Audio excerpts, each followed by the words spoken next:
প্রতি আমার আন্তরিক ধন্যবাদ প্রণাম রইল। আমি তো বক্তা নই, যাই হোক আমার নাম ঘোষণা করছে বাবু তরুণী বাবুজি, যেহেতু আমার বক্তব্য ধর্ম আলোচনা বক্তব্য কোনো নাই। যাই হোক আমি এই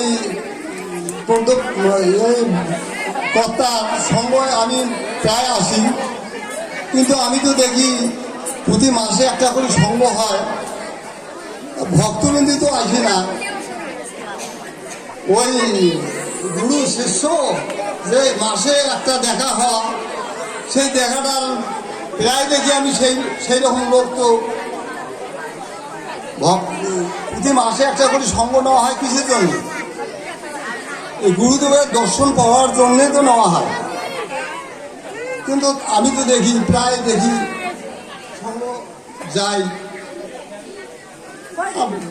এখন মানুষ ধর্ম কি কেমন করে বুঝবে, কেমন করে কি করবে? আমি তো আর সঙ্গ তো দেওয়া হয় না, এত ব্যস্ত সঙ্গ মানুষ নেই। যাই হোক, আমার গুরুদেবের যেহেতু প্রতি মাসে একটা করে সঙ্গ হয়, আমরা যেন শিষ্য ভক্ত সেই দিন সঙ্গ উপস্থিত হতে পারি, এই বলে আমার আলোচনা সমাপ্ত করলাম।